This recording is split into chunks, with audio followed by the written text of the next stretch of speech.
Hello and welcome to Series 3 of Greenbelt's Somewhere to Believe in podcast. In this series, a nun, a rabbi, a Muslim convert, a Lutheran firebrand, a humanist, an American liberation theologian, a retired Met police officer and an LGBTQ priest all walk into a bar. You know, they always say don't talk about religion or politics. Well, funny that, because that's what we like to talk about most at Greenbelt. Perhaps that makes us impolite. Find out and join us in this series of no-holds-barred conversations with extraordinary people who are prepared to wear their hearts on their rolled-up sleeves, for whom faith isn't personal, who get stuck in because of what they believe. Hi, Katherine. Hi, Paul. How are you doing? Another week has gone by. Good. Yeah? Is life changing for you? You doing anything exciting?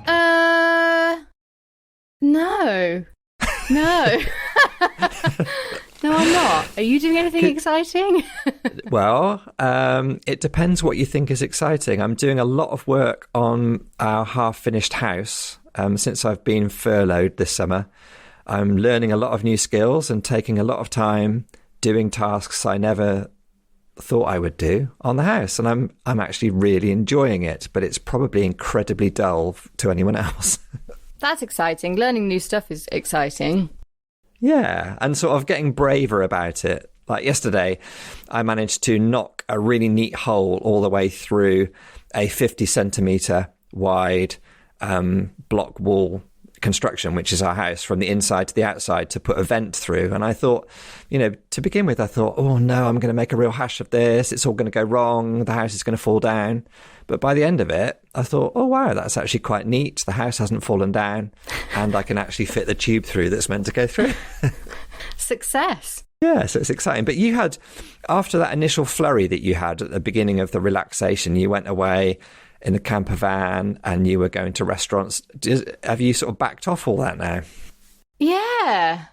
Why? I wonder why. The weather has been a bit rubbish again, hasn't it? So that's probably had an effect. I've run out of money. All those things. It's great while it lasted. Yeah. So we're recording this just at the very end of June, and last weekend it should have been Glastonbury Festival, which is always a bit of a seminal, pivotal moment in anyone's summer. And so for the second year running, there was no physical Glastonbury. Did that make you... How did you feel about that, Katherine? Yeah, I got a load of my phone notifications of photos. This was you 2 years ago at Glastonbury, or yeah. If life was like Glastonbury, it would be great. Tiring and dirty, but great. But those things are overrated, aren't they? Being very awake and being very clean. They're overrated. I think until you're very dirty and very tired, then they're probably not overrated. Yeah, so last week when me and you were chatting, we were saying about the results of the events research programme around festival testing or events testing. They've now been published. Yeah, because we couldn't mention it on the last episode, but there was a lawsuit that got pushed through that would make the government release its findings. And so very quickly after that lawsuit was made, the findings got released. So now they're out. Great job to all of those music venues and arts institutions that did that. So the big news coming out of the Methodists. We're recording this just the day after the Methodist Conference voted to allow same-sex marriage in their churches, which is a really momentous thing for a denomination of its size to do. The URC did a similar thing 3 or 4 years ago. The Quakers also allow same-sex marriages. But it's good, isn't it? Great, yeah. Taken a bit too long to get there, but it's great news that that's happened. Caroline on our staff team, she was listening along, and you could listen along to the live stream of the debate and the conference. And apparently it was incredibly moving, really well done. And I think that I'm reading that there was a sight, everyone stood in silence and acknowledged the pain that had been caused by the church against LGBTQ people for so long. It's been part of a long process. And now I guess we look to the Church of England, who are also embarked on a big process of wondering what to do about this issue. So big up the Methodists. Big up the Methodists. Yes. So we should move on quickly to our guests this week. So who have we got this week, Paul? This week we've got Andrew Copson, who is the Chief Executive of Humanists UK. And it was a great conversation that I found really, really interesting. Lovely man, very generous and very patient with us and very intelligent. Lots to dig into. Let's have a listen.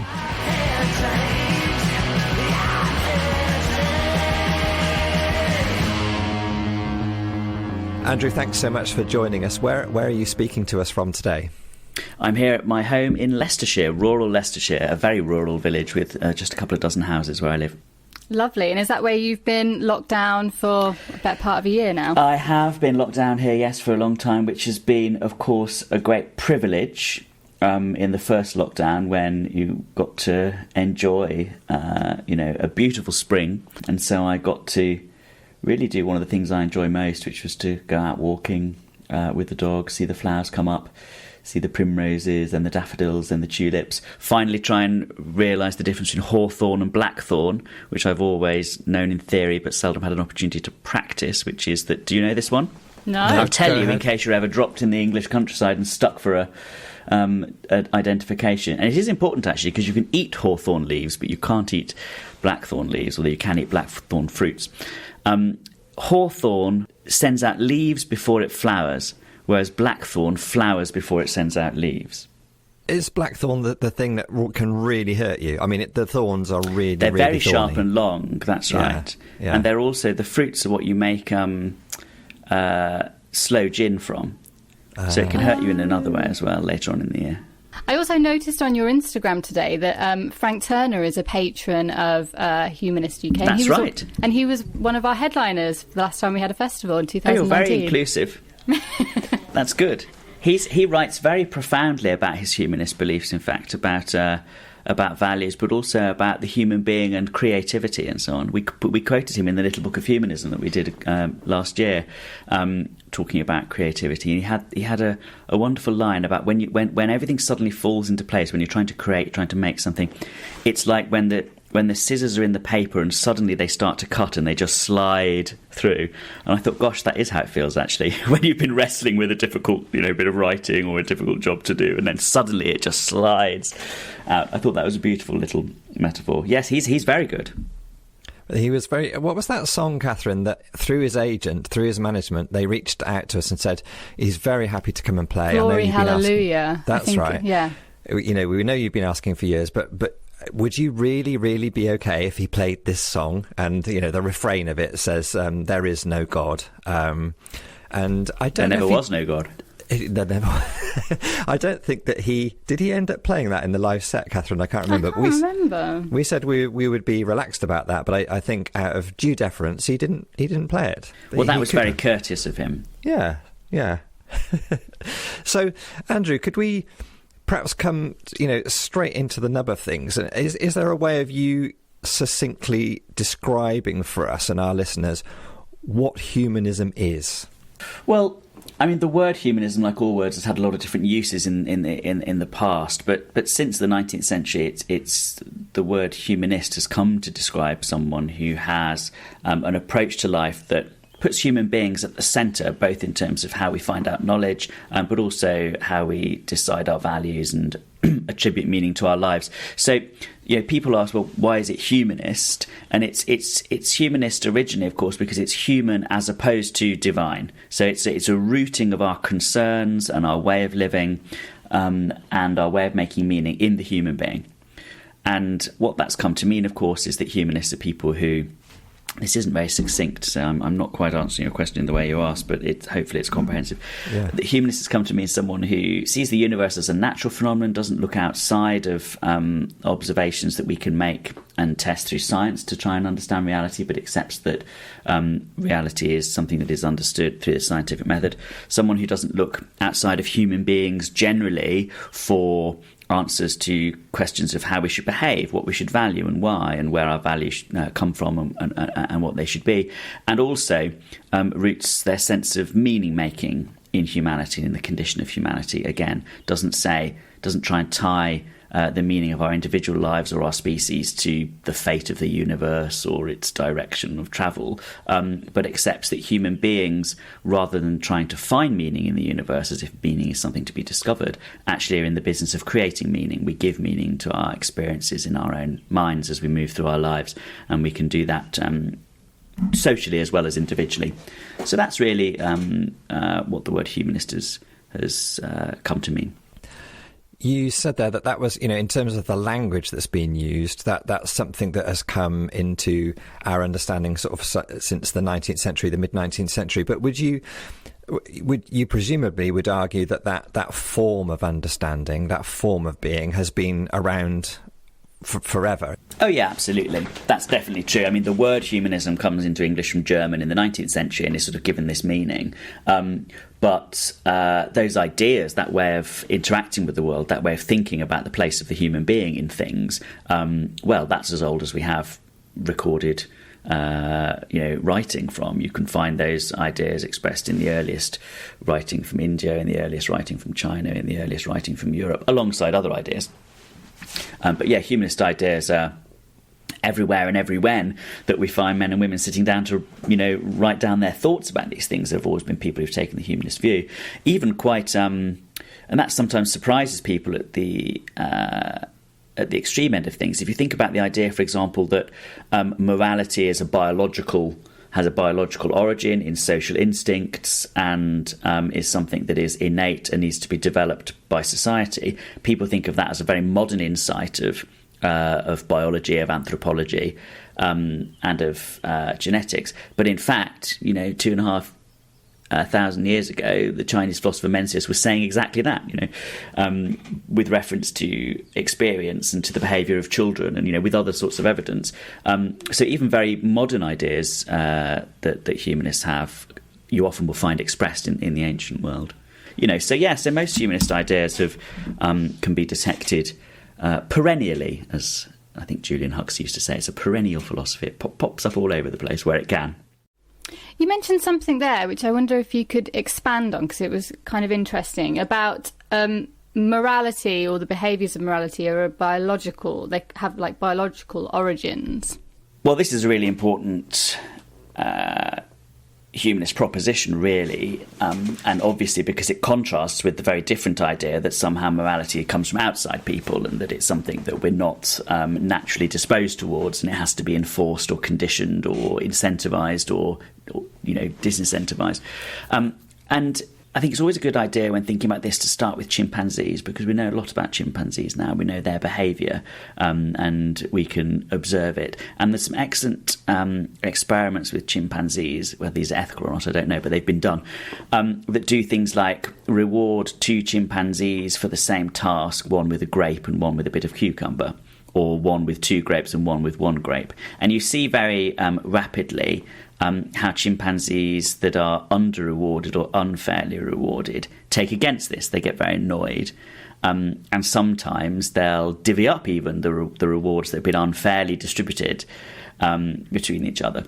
What are we seeing when we see that, or what are we seeing when we see those sorts of behaviours in other animals to which we're most closely related? Well, what we're seeing, a humanist would say, is the beginning of justice, the beginning of fairness. And that's what a humanist means when they say that our morality begins in our biology, is that our social instincts are the foundation of what we now, with conscious minds, have called morality. And that's not to say that biology is the end of the story. Clearly it isn't. We all rely on the thousands of years of hard cultural work that our ancestors did to build up these concepts, to think about them, to develop them further. It's a big step from sharing grapes to, the International Criminal Court in The Hague. But nonetheless, that's what set us on the path towards morality. And I think I was reading in the first lockdown 1, I was reading a lot about anarchism, and there's a kind of similar beliefs there. It's that we already have all the tools that we need to be able to live communally and have our own internal morality, and it doesn't need to be attributed from anywhere else. Yes, there were lots of overlaps in the early half of the 20th century between the anarchist movement and the humanist movement. And Nicholas Walter, who was one of the editors of New Humanist magazine in the late 20th century, was probably more prominently known as an anarchist. Similar derivations, of course, the ideas as well in the 19th century, this idea that, these ideas that you've just indicated overlap. Yeah. I don't think I'm a full anarchist myself. I think that it is important to have mechanisms of enforcement and institutions and so on in a developed society, and I think that is important. But I do agree with the premise, that we are not inherently flawed creatures that have to be coerced and restrained or rewarded. We are inherently animals who want to share with each other and who favour justice as long as the conditions are right, So, I mean... and that's been a vital humanist insight in the last century and a half, really, because it's touched every aspect of the fields that have been influenced by humanist thought, everything from child psychology through to theories of justice. It's the idea that gives the rational justification for the proposition that if we love children and bring them up well, there will be a natural tendency for society to improve, and so on and so forth. And that view of the human being is very important to a humanist. How does that play out where that instinct towards sharing and towards goodness is blighted in some way or other? Yeah. And so a morality that starts to be developed in a very different sort of direction, which is deeply harmful to the individual and those around them. Yeah. How does humanism think about that or talk about that? I guess there are two questions there in a way. So one is the idea of people who don't have those instincts, of whom there are very few, but they do exist, right? So in the same way that a normal human being, and I don't use the word normal pejoratively, but just descriptively, a normal human being is born with, two arms. Obviously, some human beings are born with no arms or with one arm. And in the same way, some human beings are born without the same social instincts that other human beings have, right? So that's one category. I don't think that's quite what you mean, because that's a small category of person. But that does have to be dealt with, of course, in society. I suppose what you're asking about is where... what about in those instances where the potential of the human being is squandered, the potential to be moral is squandered, either usually inadvertently, I think, by bad experiences, bad parenting, unhealthy society, all the many things that can go wrong in someone's life, especially the early stages that have a damaging effect. What do we do then? Well, I think that the humanist answer to that is going to be, because it's premised on the assumption that the human being has that inbuilt potential and inherent tendency towards being social, being good, and so on. It's going to probably be based on restorative principles in the beginning, and to try and sort of put things right in that sense, to correct things in that sense, rather than on again, deterrence or punishment or coercion. So I think a humanist view, and it depends on what discipline you are, whether it's psychology or theories of justice or, social policy, the humanist is going to want to try and put things right, to repair things, to restore things to how they could have been, and to how they now could be, I think is the outline of an approach. I think that it's important to stress the fact that a humanist isn't saying each human being makes their own morality. A humanist is saying that there are human instincts, human preferences that are shared. This is a doctrine of shared values, and that if we pursue them, we'll be going with the grain of human nature in a way that will maximise people's happiness. The idea of personal responsibility and personal choice isn't the same as saying morality is just a personal matter of personal preference. That's not the case. It's grounding your values in humanity generally, rather than just one human's opinions. So it's still getting people to sign up to almost a social code, but that social code is something that comes from our instinctual belief or behaviour rather than from like a divine source. Yeah, I think that's right. And I think it's saying that morality is the social code. Right, you wouldn't need morality if it was just you in the world. You know, if the world was just Katherine, you know, you wouldn't need morality because you'd be the only entity. So I think it's going even further than you suggest, and the humanist view is actually saying, you know, morality is the social code. That's what it is. That's why it exists. Otherwise, you know, you wouldn't have it. So yeah, morality is a social enterprise. A sort of prudential social enterprise for humanists, and humanists accept the evidence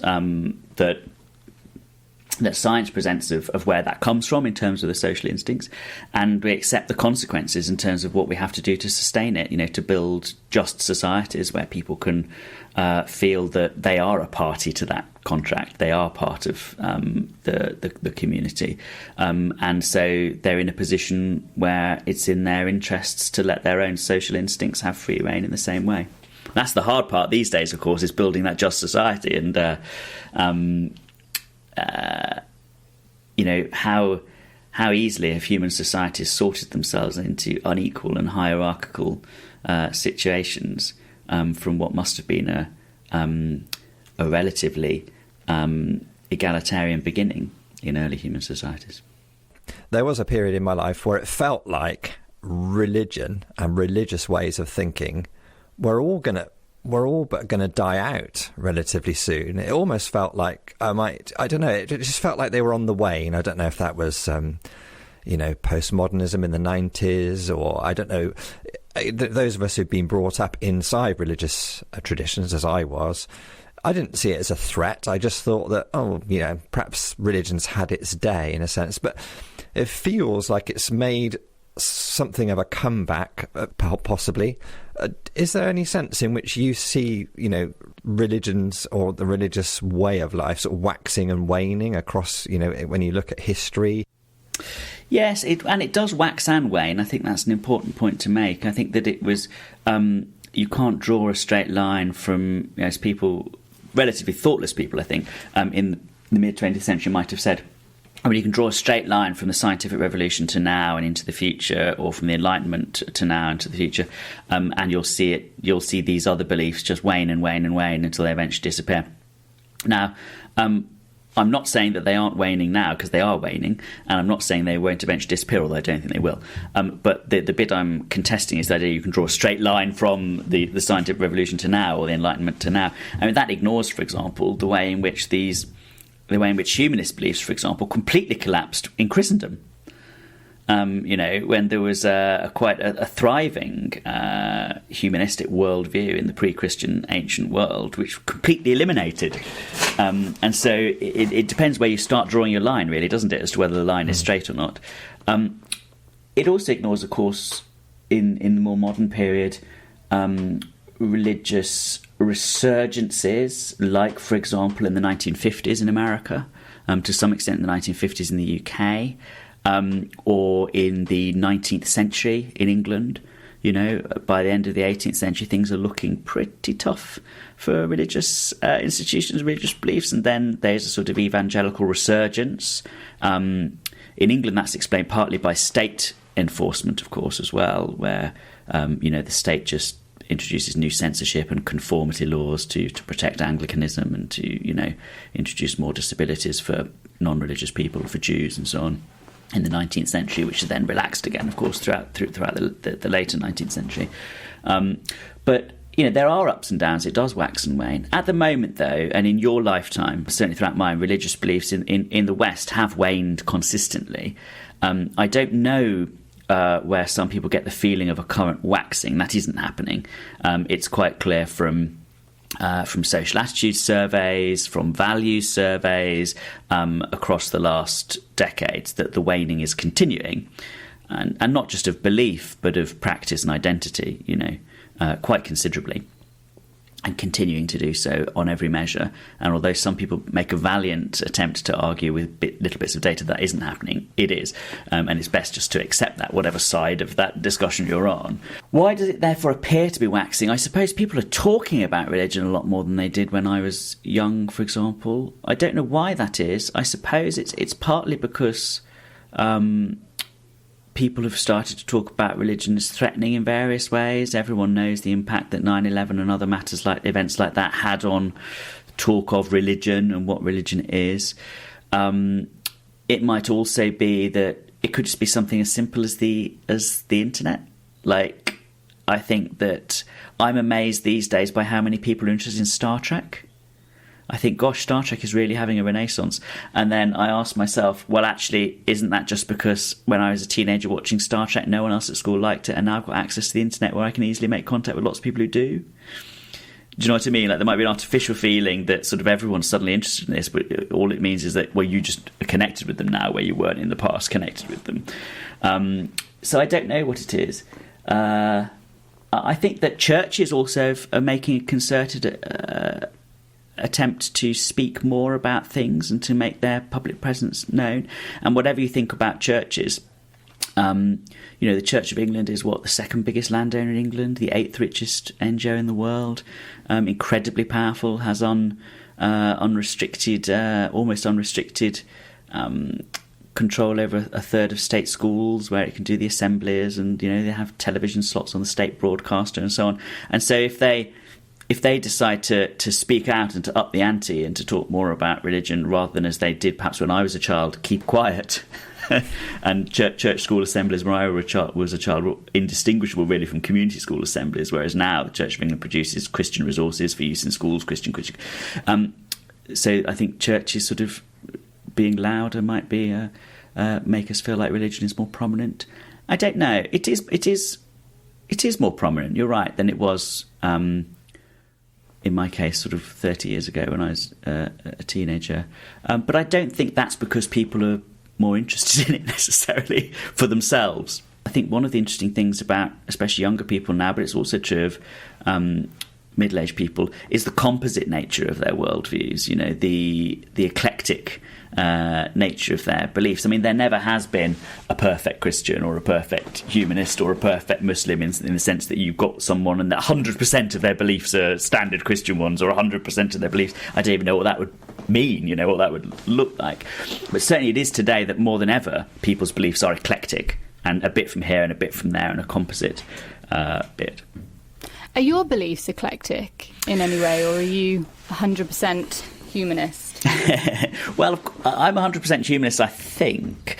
But I think there are lots of different types of humanists, so maybe that's a bit of a get-at question. I mean, I think that what you have with the humanist approach to life is a broad framework. I think it's more of an umbrella than a set of statements to which you just assent. It's more like the pitch than the actual play. I'm not very interested in science. That often marks me out amongst humanists as being a strange sort of humanist. But that wouldn't make me an incomplete humanist, I don't think, because, of course, I accept that science is the way to understand the world, and that it's very nice for people who like it, to enjoy themselves with it, and it's very useful, and it is the only way of finding out truth about matter. It's just that I'm not very interested in it. So very few people are doctrinally sound now in the way that it would be possible to have been a couple of centuries ago, maybe, that you could just say, well, this is my creed and I absolutely sign up to this. I'm just not interested in anything that's not that. People are more eclectic now. I think we all are. I mean, that's happened to religions, of course, as well. The interaction of ideas has had an effect on religions. I'm always interested in how humanist ideas have affected Christianity and vice versa in the West, over the centuries. And that's very interesting to me.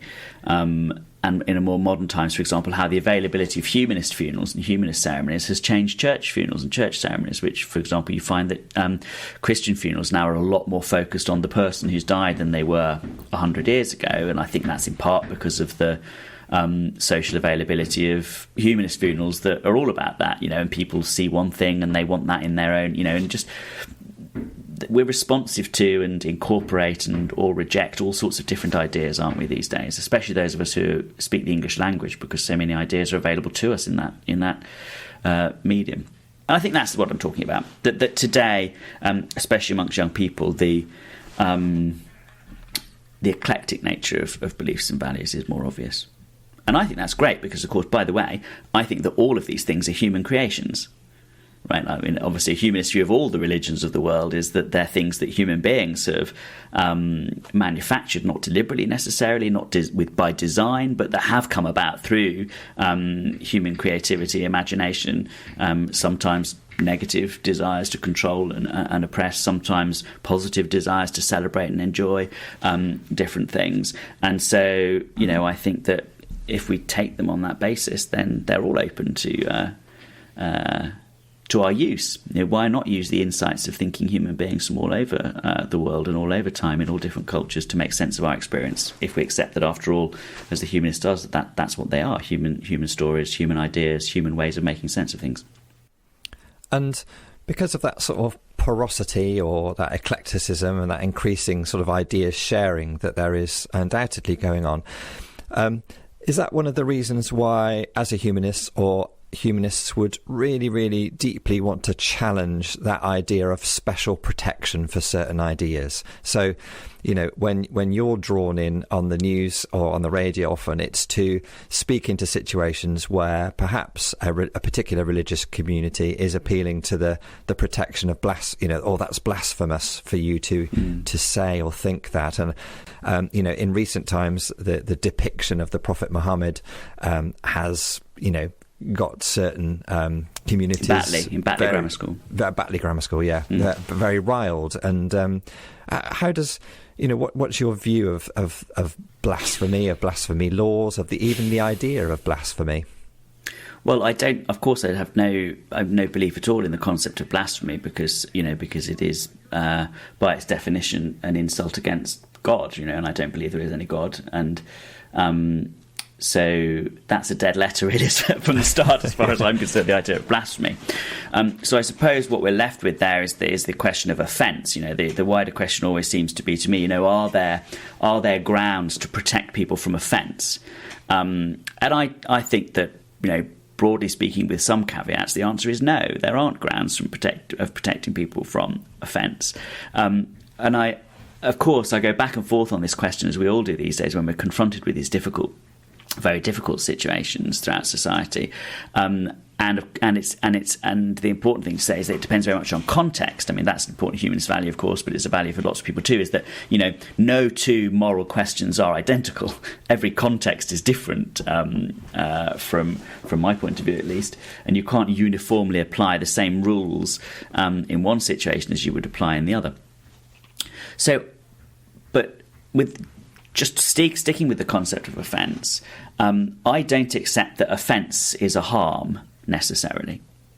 So it can be very harmful in that if it is concerted, if it is repeated, if it is hostile, if it amounts to bullying, right? You can see how the consistent giving of offence over time in a targeted way could constitute bullying and harassment, and there would be cases, for example, for not allowing it in a workplace or a closed environment or a school, or even on the street. You don't want people to stand outside churches and just consistently, every day, repeatedly tell everyone how wrong they are and how disgusting their beliefs are about God or sin or whatever, right? You don't want that to happen, or outside mosque or outside Humanist HQ. You don't want that sort of thing to happen. That sort of thing, I think, meets the bar of harassment, of bullying, and becomes a harm. But offence by itself, the feeling of being offended, I don't think that does constitute harm necessarily. And in fact, it may be very fruitful. If we're disturbed in our opinions, if something brings us up short, it can, and we're receptive to it, it can be the beginning of personal growth, personal development, a change of mind as an individual, or it can become the beginning of empathy, of seeing someone else's point of view. But in general, I don't think that offence is harmful. Martin Rowson, the Guardian cartoon, who's obviously a prominent patron of Humanist UK, gave a good talk once that I went to called "Giving the Gift of Offence," when he pointed out that from a cartoonist point of view, at least, and a satirical cartoonist point of view, and here we hone in on the Muhammad question a little closer, from a cartoonist point of view, offence was absolutely necessary to make the important political and social points that a cartoonist wants to make. If you take, for example, the cartoon, which I understand was the one at issue, or probably was the one at issue in Batley Grammar School, which is the cartoon from Gillen's Posten, the Danish publication, of the Prophet Muhammad with a bomb in his turban. And this was an image that was offensive to some. Muslims and non-Muslims, I believe, were offended by that image because of the link that was being made, in their view, between Muslims and terrorism. But that was the point of the cartoon, because it was printed just in the wake of violent acts of terrorism and murder across the Middle East and in the West by people who said they were motivated by the Prophet Muhammad's teachings and by Islam. So the point of that cartoon was to associate those two things, to bring people up short, and to have them discuss it. I think that offence is a not very useful concept for policing people's expression, and I would never try to use offence as a way of legislating for or otherwise policing people's expression. Andrew, it seems like there is maybe a commonality between our actions as humans on Earth, regardless of whether you have like a Christian belief or a humanist belief. Like we agree on some things, which is, look after your brother, treat people how you want to be treated, but that the disagreements are almost something that is from our history, or something that is what happens to us after death that we don't agree on. Why is that important? It's not something I discuss, for example, with any great frequency with religious people that I work with to shared ends. It doesn't come up very often. I don't sort of suddenly, if I'm working on something in the world of RE, let's say, where I've worked mostly with religious people, or in my own community, when I'm doing something, around here, I don't sort of break off halfway through the litter picking or halfway through talking about the curriculum to say, I'm very, very concerned about the fact that you think that people live after death, and I don't. So I think probably the answer is to some extent it doesn't, for me at least, have much of an impact. But I do think that there is a link for some people between beliefs and values. And I don't think that we can draw the dividing line so clearly as that. And there have been long periods in Western society, for example, when I think that the Christian belief that there is a world to come has been extremely damaging. And people have lived miserable lives who didn't have to. And they've been prevented from rising up against injustice on the false belief that there was a better life to come. And those lives can never be relived. Those women, those men, those children can never be given back the one opportunity they had, to have a flourishing and happy life. They're gone forever. That's my view. And the origin of the crime that was their failure to live, or they're not even having the opportunity to live in the way they would want. The origin of that crime is the Christian belief we're talking about, right? So I think that beliefs do affect values, and they do have consequences. And you find, and we're only now even unpicking in our own country and in the West more broadly, the very damaging consequences of a large number of beliefs on our lives. I mean, when I'm obviously, how old am I now? 41. And so when I was growing up as a gay young person, for example, it was a very different world from the world of the early 20th century. But I know, of course, older gay men in particular, and knew even more 30 years ago. One of the great things about the humanist movement, actually, I suppose it's like this in religious organisations too, is that it's very intergenerational. You get friends with people who are very different ages that you wouldn't otherwise know. And I know that from some of the experiences of older people there. And I just think, gosh, only now we really... And they had very negative experiences, of course, based on what was at least presented as a religiously motivated law, although there were other aspects to it too, of course. And you think of the people who've suffered without divorces because of divorce laws, or the people who suffered because of laws that criminalise their sexual orientation, or you think about children who've suffered and haven't had the enjoyment of their human rights and freedoms because of religious doctrines. a whole sea of suffering, really, that we're only now beginning to unpick the legislative framework for. And I know that you can make a case as well, both in the Muslim world and in the world that's part of the world that's been historically influenced by Christianity, for the very social structure and the way that we use war as an instrument of policy and so on, as being rooted in various theological Christian beliefs. So I think that at that level, I do think it's important to discuss beliefs, to expose them. But, the normal person, the normal self-identifying Christian who thinks themselves as having Christian values and who shares those values with the normal non-religious person, the normal humanist or the normal Muslim or the normal Jew who's going about their lives, there's no need for them to have daily disputes about the doctrine of the Trinity or life after death. But I think on a social level, it is important for us to talk about the bigger beliefs, because they underpin a lot more of the fabric of our society than we often realise. To me, that might be a description of fundamentalism in any kind of religion. That when you take religion to the extreme, maybe extreme is the wrong word, but it's like a black and white. It's like a definite right and wrong, which I think that you can find in all aspects of life, and it's definitely there in religion and has been there, but it's also not there in religion as well. So under the umbrella of Christianity, I would say that you could find those black and white, very harmful views, but you could also find people that are more poetic with it or more open with it. And is that the same within humanism as well, Andrew? Is there a sense of certainty that goes with humanism, possibly? Oh, no, I think if anything, the keynote is doubt. I mean, yeah, absolutely. It's doubt all the time. Constantly doubt, constantly question, constantly interrogate, constantly reassess. I think that's more the message. No authority, no immemorial tradition, no one's word, no letter of any law, no tradition of conformity, no government mandate, no lesson you were raised with, is immune from questioning, and in fact mustn't be. And I think it's seen as a humanist virtue to give yourself a mental spring cleaning every now and again, and to see how your own beliefs match your values and whether you can justify that as well. So yes, no, it's quite the opposite. Doubt all the time. I like that mental spring clean. Harder to do than to want to do quite often. But yes, important to do. And is there a sense in which...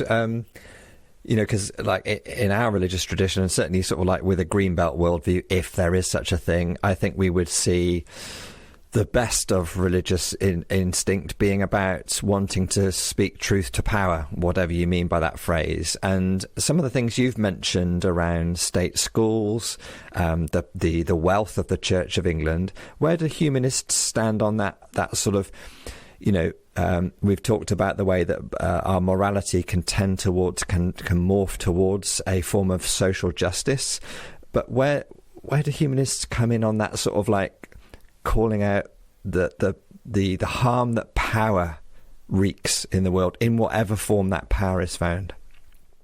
Often institutional. Almost always institutional. Yes, that's right. I think that we're always in a difficult position with churches because, of course,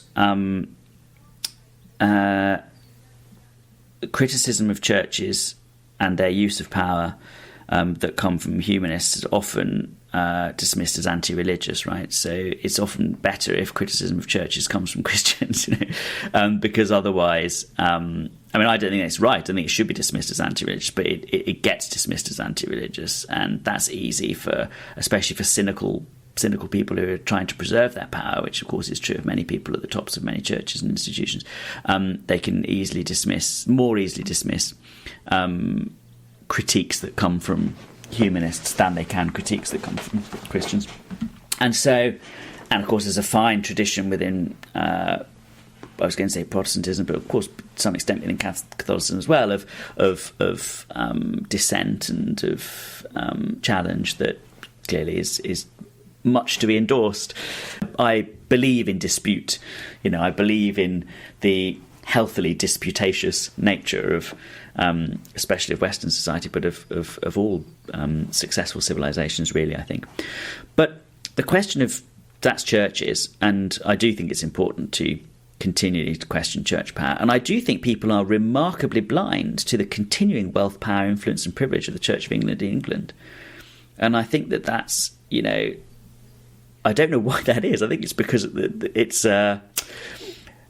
seen culturally as a sort of, vicars in bicycle clips and ladies in evensong type affair. And of course, there are so many good people at the community level doing good things, right? That people look at that and they think that's the Church of England. If anything, a net force for good.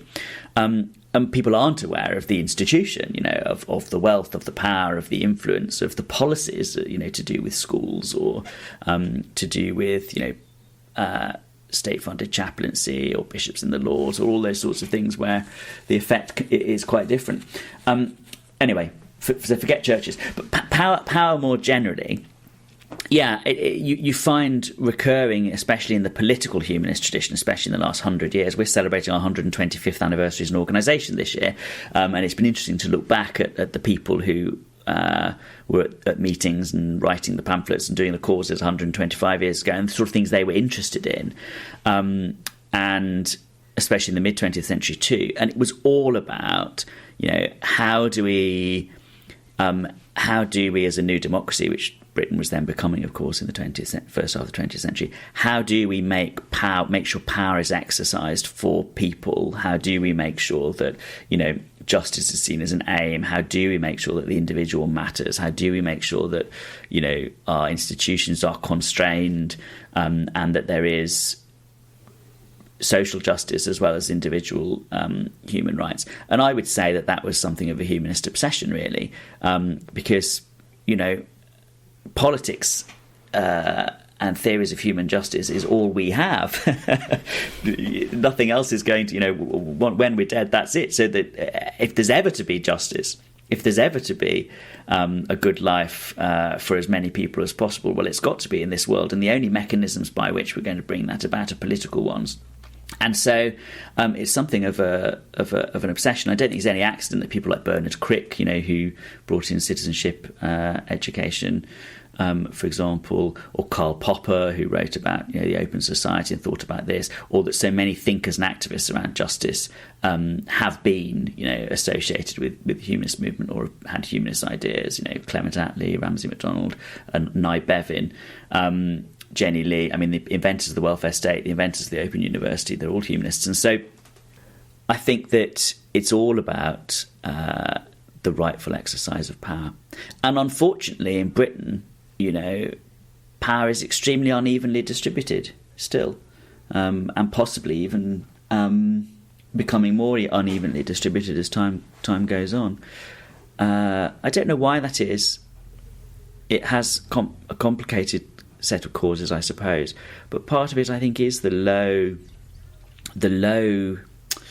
value that many people in our country continue to give to citizenship. To the idea that we're human beings in society, of course, and we're members of families and members of communities and members of a nation in the political sense. But I still think that we've got a way to go before a majority of people in this country see themselves as citizens, people who are responsible for each other at the ballot box and through the systems that we have, and people who can shape our common life, through that political framework. I think, sadly, we're coming up to the end of our time, which this has been a fascinating conversation. I was really looking forward to it, and it's not let me down. Thank you so much for giving us some time, and you're exactly the kind of person that I would love to be sitting around a bonfire with at a festival at 2 a.m, drinking whiskey and talking about. Wouldn't that be nice? Yeah. Nice to meet you. Nice to meet you too. Thanks Here's so to a much for better your future. time. Yes, yeah. Thank you. See you. Bye-bye.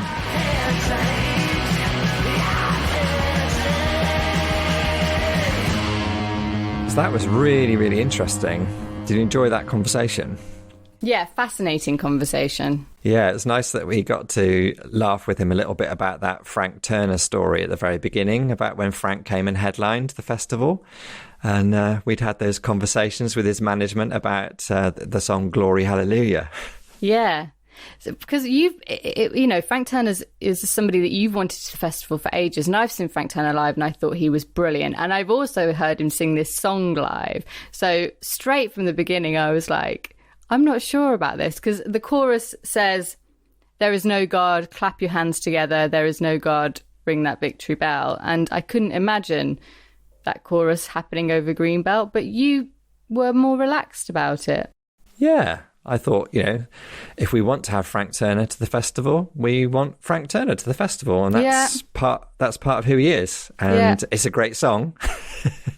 It's a great song. I guess I would struggle to sing along with the chorus, but that doesn't mean that I don't think it's a great song. It's a catchy chorus.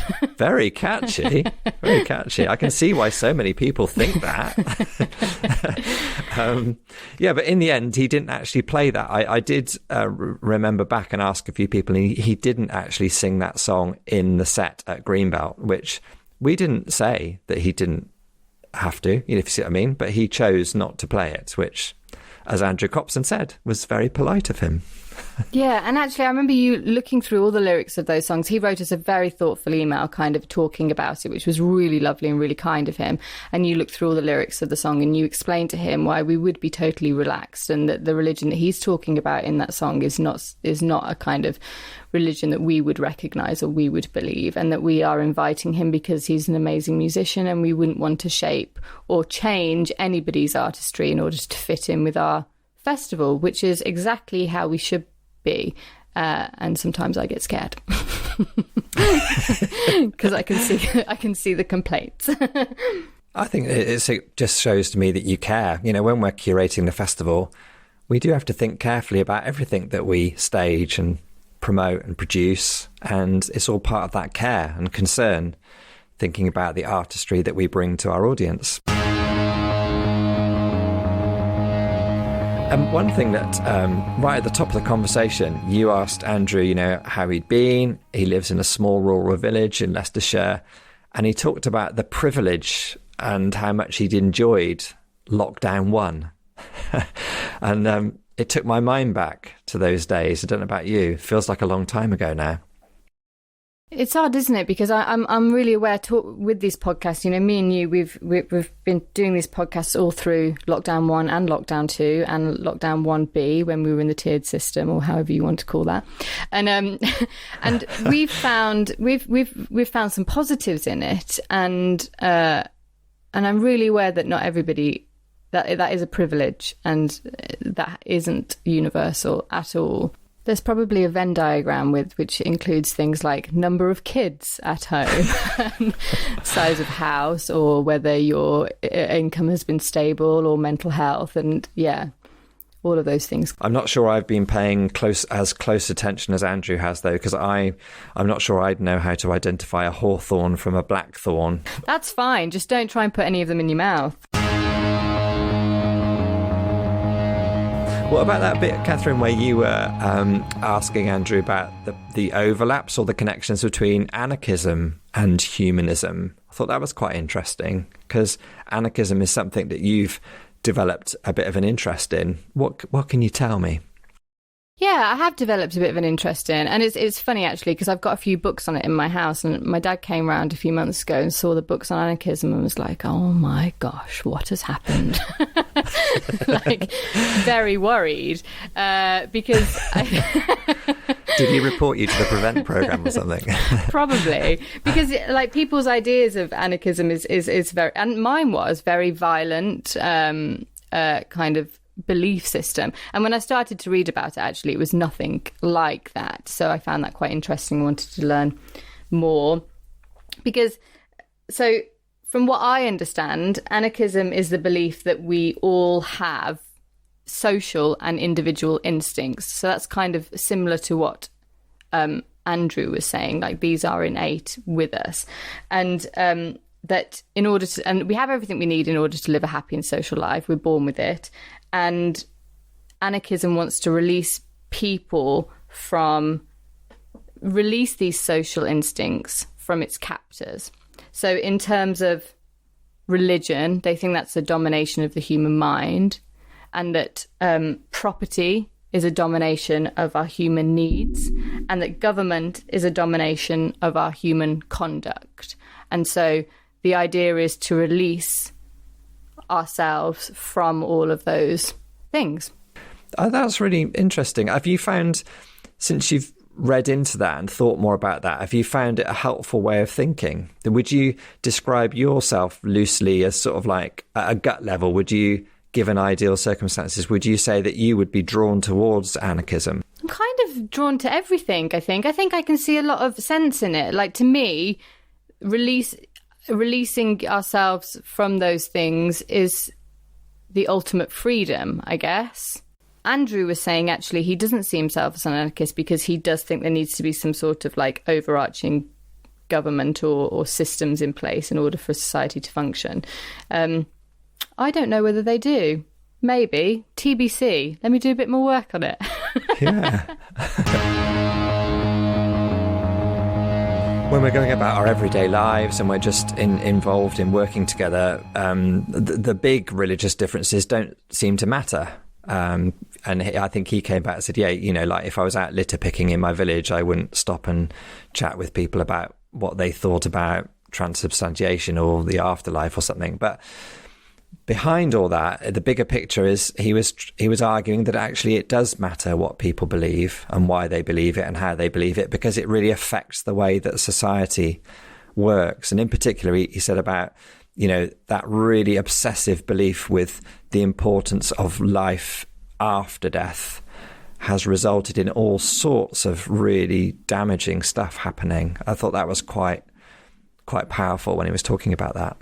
Yeah, the devil's in the details. Because when he was talking, you know, I thought, you know what, like this is kind of a universal thing that I see when I talk to people with different belief systems. It's the belief that no matter where it comes from, whether you think it's a god or whether you think it's biological or whatever, we have this thing within us that we know how to act and we know how to treat each other, and it makes us instinctively want to treat each other well and live in community with each other and look after each other. And but there are these, so does it matter about these differences that we've got? Like, does it matter that, you know, what are we arguing about? But he came up with a really good point, actually, that when it starts to leak into those kind of ideas or leak into policy making, you know, I think he talked about that because of Christianity, lots of people would stay in unhappy relationships because they didn't want to get divorced, or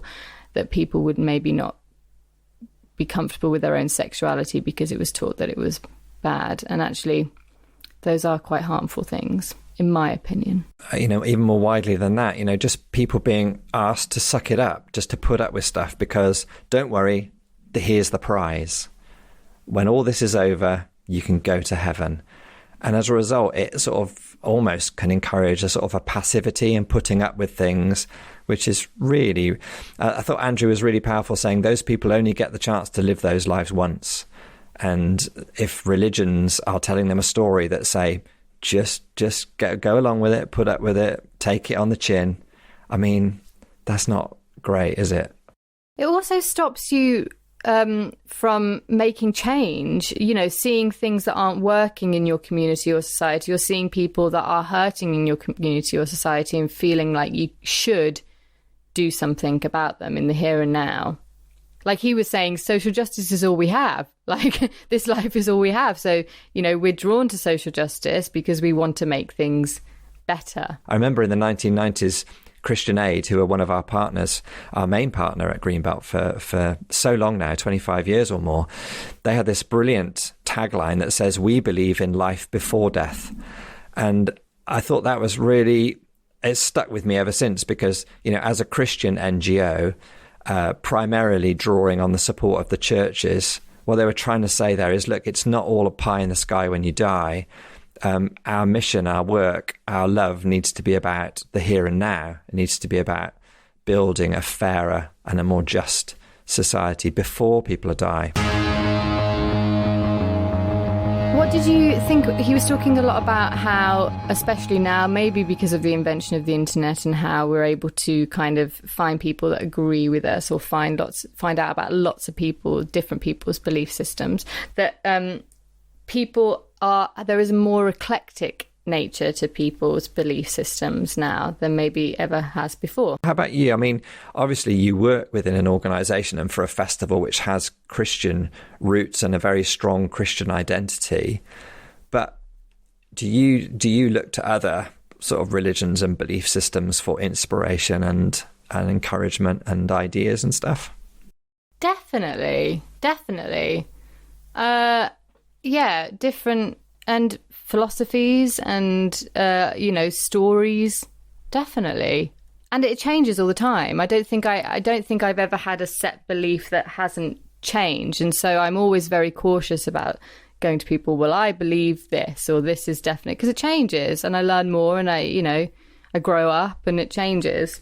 I was brought up very particularly in a Christian context, so that's the system of belief, and those are the stories that I know best, and they make a lot of sense to me. I find them really, really helpful. And for me, growing up has been a journey to gradually learn to pay more attention and to open myself up to more and more ideas that I can chime with, that I resonate with, that I think, oh, yeah, okay, that's brilliant. Yeah, I think I'm very similar because I obviously grew up with like a Roman Catholic religious foundation. And I think no matter where I'm looking and understanding different things from, that is my foundation. And things always come back to that. You know, even in this conversation with Andrew about humanism, I'm like, oh, yeah, I get that, because that also chimes with what I understand of like a Christian faith.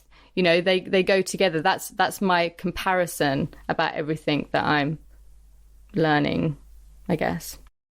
Yeah, I'd so agree with that. And that's why, you know, sometimes people look in on Greenbelt or look at someone like me and think that, oh, he or Greenbelt or we don't really believe anything. We just believe anything. Do you see what I mean? We don't really have a core or we're not rooted. But I don't think that's necessarily true. I think it is important to have roots in a particular story or a particular belief, but those roots mean that you can grow outwards and make connections rather than just sort of like grow up very, very straight and narrow and not make any connections and not look outside of that particular belief system. I think that's where it gets dangerous and exclusive.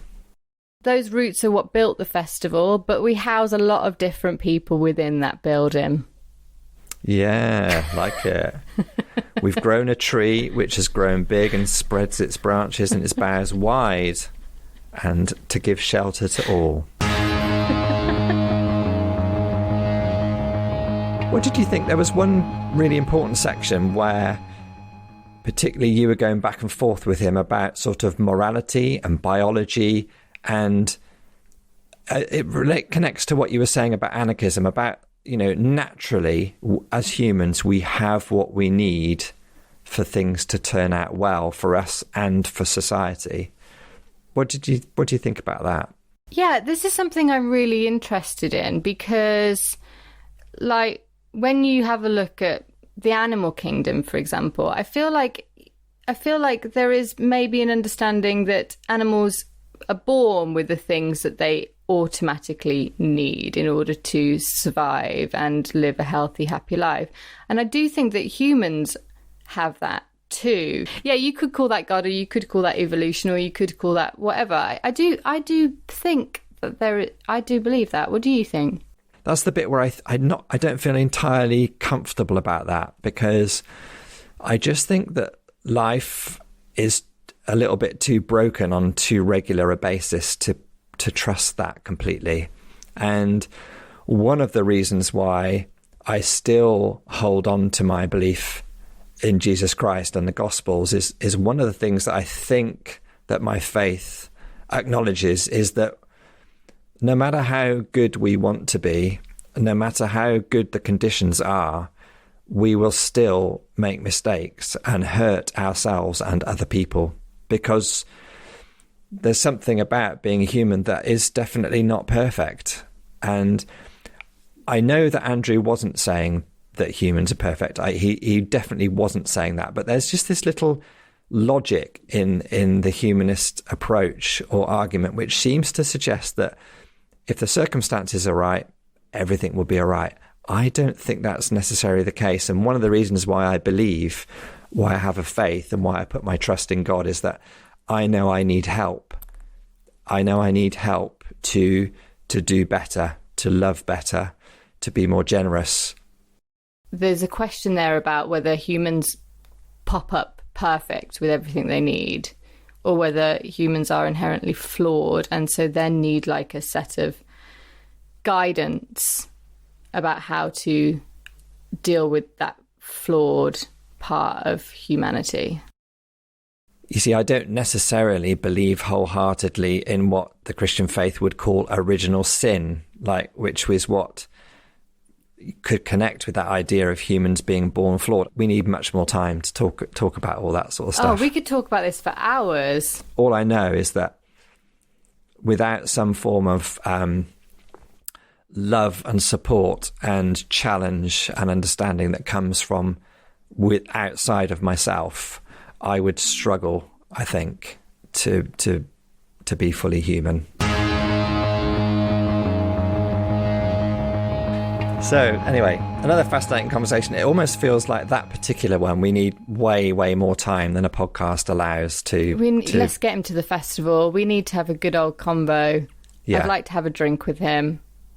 I think he'd really enjoy it too. Like you, I'd love to get him to the festival and then hear him talk, have him on a panel, and then down the Jesus arms. Let's really get into this. Yeah.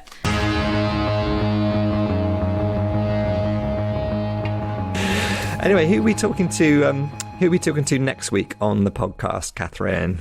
Yeah, Dante Stewart. Fantastic. So, yeah, we're talking to Dante. He first came to our attention when Chinny MacDonald, who's one of our trustees, pulled together our panel conversation in the summer of 2020 around Black Lives Matter, Is the Church Complicit? And she said, you've got to bring this young theologian in from the States called Dante. We hadn't heard of him. We reached out. He said, yeah, I'd be up for this. And he was brilliant. He was so helpful. So we thought we needed to dig in with him a bit more. And he's got a very different voice than we have had listened to so far on this podcast series. But Katherine and I really enjoyed chatting to him.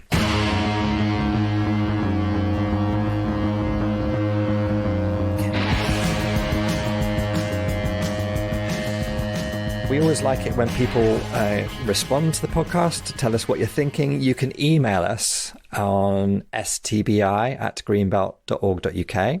You can also let us know what you're thinking on social media. Our Twitter is @Greenbelt. Our Instagram is @Greenbelt Festival. And we're Greenbelt Festival on Facebook too. Yeah. And if you want to get notifications about the podcast coming out and get a bit more in-depth, some links and references and resources, we do a Friday email that you can sign up to, greenbelt.org.uk/podcast.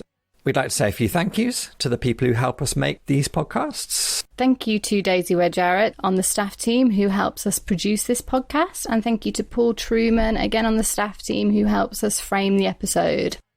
And to Josh and Jake on our Recorded Talks volunteer team. They help us edit this whole thing and put it together, make it sound half decent. So thank you very much to them. And one big thank you to Lee Baines from Lee Baines and the Glorifiers for the use of his track, which we use in our titles. It's called I Can Change. And we are forever grateful to Lee Baines and the Glorifiers for everything they do.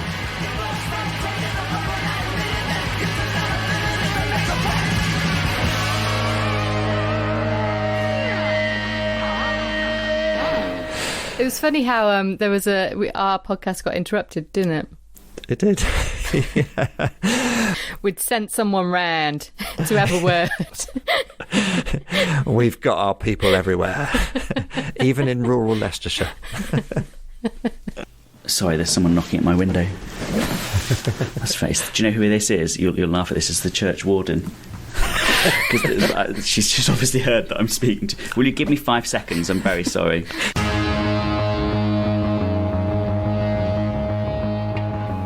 What's it called when you Innate? Yeah, No? like you know, when, you know, from monkeys to humans, what's that? Evolution. Evolution. Finding words. I guess, is humanism a religion? Can I say that? It's like not a religion, is it? It's like no, it's not a religion, and yet belief system. Yeah, it is a belief system. Yes, it is a belief system. Yeah, definitely. It's not a religion, but it is a belief system. So I love talking to people about their belief system. So I found this very interesting.